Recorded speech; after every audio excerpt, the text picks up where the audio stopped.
नमस्कार, मैं निहारिका सिंह नागर और आप देख रहे हैं हमारा खास कार्यक्रम वीरांगना। वीरांगना में हम आपको मिलाते हैं ऐसी वीरांगनाओं से जिनके कड़ में देश प्रेम और राष्ट्र धर्म है और जो समाज की मर्यादाओं को लांघकर महिला शक्ति को सम्मान दिला रही हैं। आज वीरांगना में हम बात करेंगे आद्या दीक्षित की, जिनकी उम्र तो कम है लेकिन छोटी सी उम्र में उन्होंने महिला उत्थान और सामाजिक सोच बदलने के लिए अपना जीवन समर्पित कर दिया और सिर्फ 17.5 वर्ष की उम्र में उन्होंने ग्रेजुएशन किया और अपने बेबाक क्रांतिकारी भाषणों से आज तक लगभग 1200 अवार्ड हासिल कर देश और दुनिया में अपने परिवार और ग्वालियर का भी नाम रोशन किया है। आद्या दीक्षित वर्तमान में मध्य प्रदेश सरकार के बेटी बचाओ बेटी पढ़ाओ मुहिम की ब्रांड एम्बेसडर हैं और वो लगातार सामाजिक हित के लिए राज्य सरकार और प्रशासन के साथ मिलकर कार्य कर रही हैं। आद्या की मां प्रोफेसर हैं और पिता सिविल इंजीनियर। आद्या को पारिवारिक सपोर्ट मिलने के बाद उन्होंने ग्वालियर से पढ़ाई की और मध्य प्रदेश के सबसे बड़े कॉलेज KRG कॉलेज से ग्रेजुएशन करने के बाद दिल्ली की तरफ रुख किया। आज भी आद्या दीक्षित अपने रिसर्च के लिए लगातार कई जगहों पर घूमकर पढ़ाई कर रही हैं। आइए देखते हैं क्या कुछ कहा आद्या ने अपने खास इंटरव्यू में अपने सफर के बारे में। आज हम आपको मिलाएंगे एक ऐसी वीरांगना से जिन्होंने बहुत ही कम आयु में बहुत कुछ हासिल किया है। हमारे सामने मौजूद हैं आद्या दीक्षित जी, जो कि KRG कॉलेज से हैं। आद्या जी ने बहुत ही कम उम्र में अपनी कामयाबी बहुत हासिल की है, तो हम इनसे जानते हैं कि पीछे का संघर्ष। नमस्ते मैम, मैं जानना चाहूँगी आपके परिवार में कौन कौन है? मैं हूँ, मम्मी है और पापा है। 18 साल की उम्र में आपने ग्रेजुएशन की है, तो बताइए कैसे किया आपने 18 साल की उम्र में ग्रेजुएशन? एक्चुअली ये ऐसे होता है कि एमपी गवर्नमेंट का एक रूल है कि आपके पेरेंट्स में से कोई भी अगर सर्विस में है तो आपको 2 क्लास एक साथ करने की परमिशन होती है। तो उसके तहत फर्स्ट सेकेंड एक साथ में किया, थर्ड फोर्थ एक साथ किया और डायरेक्ट एडमिशन भी फर्स्ट में दिया था। तो वो यंगेस्ट होता गया और वो हो गया। और 18 साल की उम्र में आपने इतने सारे अवार्ड हासिल किए हैं, तो इस वीरांगना के अंदर ये आप कैसे भरती हैं? एक चीज़ मैं यह कहना चाहूँगी कि अवार्ड्स आपको आपके कारण नहीं मिलते हैं। आप अपना काम करते रहो तो अवार्ड्स देने के लिए लोग आपके पास अपने आप से आते रहते हैं। So the same thing with me, कुछ मिलेगा इसलिए कुछ नहीं किया, कुछ करती गई इसलिए कुछ मिलता गया। और ये सच है कि कुछ मिलने से कुछ करने का इंस्पिरेशन हमेशा बना रहा। आपने हमेशा जो भाषण दिए हैं वो एकदम बेबाक और बेहिचक दिए हैं, तो आपको कभी फ्यूचर को लेकर इसका डर नहीं लगा कि आगे क्या हो सकता है? नहीं, डरने जैसी तो कोई बात नहीं थी। हाँ, बेबाक दिए हैं पर सच दिए हैं। कभी ऐसा कुछ नहीं किया कि जिसका इम्पैक्ट नेगेटिव जाएगा। मेरे लिए हो सकता है वो नेगेटिव होता, एक आध बार शायद कोशिश भी हुई होगी, कुछ कोशिशें होती भी रहती है। तो अपने से ज़्यादा हम जब समष्टि के बारे में सोचते हैं तो मुझे नहीं लगता कि हमारा भी कभी कुछ बुरा होता है। आपके अंदर ये जो क्रांति है, इसका आपका आगे का फ्यूचर का प्लान क्या है?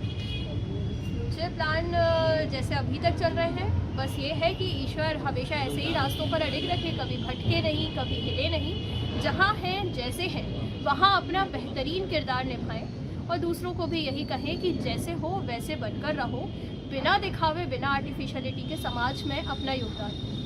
आपने सामाजिक मर्यादा को लंघ कर जो इतना कुछ किया है, तो उसके पीछे का आप किसको श्रेय देना चाहिए? बहुत सारे फैक्टर्स होते हैं। साइंस में एक कॉन्सेप्ट चलता है बटरफ्लाई इफेक्ट का।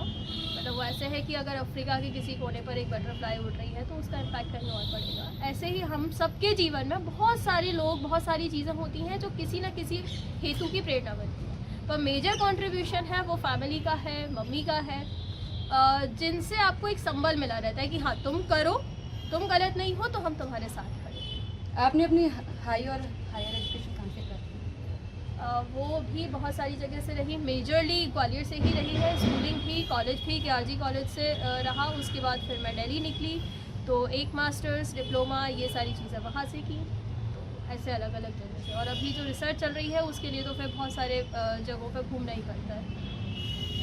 तो आपने देखा ये हमारे साथ ही आद्या दीक्षित जी, जिन्होंने इतनी कम उम्र में अपने काम इतनी कामयाबी हासिल की है। तो मैं सबसे इतना ही कहना चाहूँगी कि सिर्फ अपना आत्मविश्वास बनाए रखें। दुनिया क्या कहती है इसका फिक्र ना करें। आत्मविश्वास रहेगा तो आप हमेशा आगे बढ़ेंगे। जी हाँ, कुछ मिलेगा इसलिए आद्या ने काम नहीं किया, बल्कि कुछ किया इसलिए उन्हें ये सब मिला। और आज भी आध्या लगातार महिला सशक्तिकरण पर अपनी पहचान बनाते हुए सामाजिक बदलावों के लिए कार्य कर रही हैं। और आध्या और उनकी मां ने समाज को कई ऐसे मैसेज भी दिए जो आज की युवा पीढ़ी के लिए बहुत ही आवश्यक है। तो आप भी देखिए क्या कुछ कहा आध्या ने और क्या कुछ अपील की आध्या की माताजी ने समाज से। नमस्कार, मैं अवधेश शर्मा और आप देख रहे हैं स्वदेश 24/7 न्यूज़ चैनल। आपने वीरांगना के बारे में जरूर सुना होगा और जैसा कि हमारा खास प्रोग्राम वीरांगना, जिसमें हम बहुत सारी महिला शक्तियों को, मातृ शक्तियों को जो राष्ट्र के लिए समर्पित होती हैं, उन्हें हमारे प्रोग्राम पर दिखाते हैं, उनके संघर्ष के बारे में बताते हैं। ऐसे ही एक वीरांगना है आध्या दीक्षित। आध्या दीक्षित का जो मकान है हम उनसे बाद में मिलाएंगे, लेकिन मैं आपको दिखाना चाहता हूँ कि ये जो मकान है लगभग 250 साल पुराना है और पुरानी इमारत है, फिर भी इन्होंने पूरे मकान को बहुत अच्छे से संभाल कर रखा हुआ है।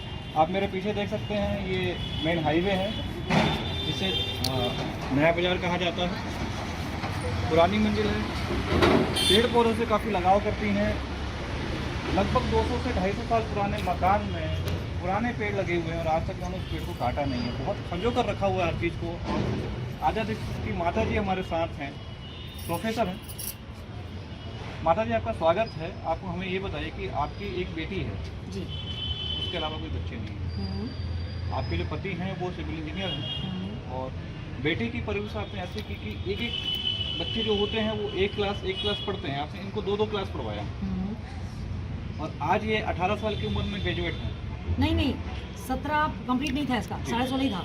17 जुलाई में होता, रिजल्ट पहले ही आ गया था। तो ये 17 साल की उम्र में ग्रेजुएट हो गई थी और मध्य प्रदेश की बेटी बचाओ बेटी पढ़ाओ अभियान की ये प्राइम मिनिस्टर हैं। तो आपको कैसा लग रहा है और आपने ये जो इनके लिए जो रास्ते साफ किए उसके ऊपर आपको कितना गर्व है? मैं ये कहती हूँ कि मुझे गर्व तो शब्द छोटा सा है। कई लोग अपने बच्चों को, अपनी बेटी को हीरा कहते हैं, या बेटी हीरा होती है। मैं कहती हूँ मेरे पास कोहिनूर है जो एक ही होता है। ऐसी बेटी मेरे पास है और इसके लिए मैंने उसके लिए जितना जो कुछ किया वो शायद कम है, परिस्थितियों ने उसको ज़्यादा ऐसा गढ़ा है। स्थितियों के अनुसार जैसे मैं स्कूल चली गई, घर में कोई देखने नहीं है, तो अपने आप अपनी कोशिश करके अपने आप को डेवलप कर रही है, अपनी सारी आवश्यकताएं खुद पूरी करने की कोशिश कर रही है। इस स्थितियों में और हमारे यहाँ कुछ पारिवारिक वातावरण ऐसा रहा जिसमें संघर्ष करना ही था। तो संघर्षों से व्यक्ति जैसे निखरता है, ये कहावत है, उसकी ये जीता जागता उदाहरण है।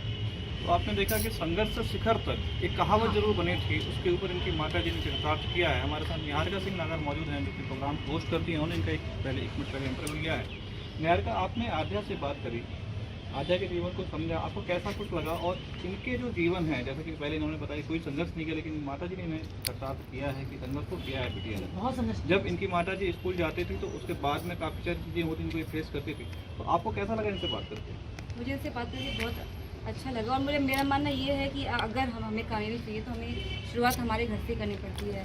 तो हर माता पिता से भी अपील करना चाहूँगी, अपने बच्चों को समझें कि वो क्या करना चाहते हैं। अगर आप अपने बच्चों को समझेंगे तो वो 100% अपना अच्छा ही करेंगे, बेस्ट ही देंगे। माता जी से बात करते हैं फिर से जी। वो अपना अच्छा ही करेंगे, ये सच है। लेकिन माता पिता की या उनके अभिभावकों का ये बहुत गुरुतर दायित्व होता है कि उनको अच्छे बुरे में भेद समझाए। पहले बच्चा ये समझता ही नहीं कि उसके लिए क्या बुरा है, उसको अच्छा समझ के कर लेता है। कई बार अच्छे बुरे का अंतर बहुत अच्छे समझ में आएगा, फिर उसमें अपने ये संस्कार दें कि उसमें से अच्छे को ग्रहण करे। क्योंकि बुराई की तरफ बढ़ना बहुत आसान होता है, वो सरल रास्ता होता है। उसको छोड़ के वो कठिन रास्ता चुने भले ही, लेकिन अच्छे रास्ते चुने। इसके लिए उसको संस्कारजन्य बनाना और उसको बहुत अच्छे से अपने नैतिक मूल्यों की शिक्षा देना बहुत ज़रूरी है, जो उसको भरपूर उसकी नानी से भी मिली, उसके वातावरण से भी मिली।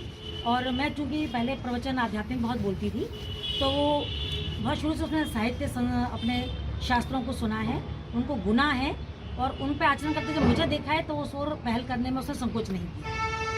इस परिपाटी से चल के बच्चे निखर पाते हैं। तो आप देख सकते हैं कि साफ तौर पर बिटिया को बेटी न मानकर इन्होंने अपना बेटा माना और बेटी और बेटे में कोई भेदभाव नहीं किया। समाज के लिए इन्होंने एक मैसेज छोड़ा है कि बेटी और बेटे में कोई भेदभाव न करें, साथ ही अपने बच्चों को वो संस्कार दें। अच्छाई बुराई सब में होती है, लेकिन बुराई को साइड करके अच्छाई को बात करें। आज क्या नाम है? मेरी बेटी का नाम भी आध्या है। मैं आध्या मौजूद हैं। आध्या ने 17 साल की उम्र में ग्रेजुएशन किया था। लोग एक कदम चलने ने इन्होंने 2 कदम बढ़ाए और 17 साल की उम्र में ग्रेजुएशन करने के बाद लगभग 1200 अवार्ड अभी तक ये इन्हें मिल चुके हैं। राष्ट्रीय स्तर पर अंतर्राष्ट्रीय स्तर पर इनके जाने की तैयारी है। राष्ट्रीय स्तर पर 5वें नंबर में इनका नाम आता है। लगभग 10 लोगों की लिस्ट में इनका नाम शॉर्टलिस्टेड है। और मध्य प्रदेश में आपको बता दें कि बेटी बचाओ बेटी पढ़ाओ की ये तीसरी ब्रांड एम्बेसडर। आज आपने ये जो संघर्ष किया, इसमें आपको किनका सहयोग मिला और किनका नहीं मिला, खासतौर पर सामाजिक?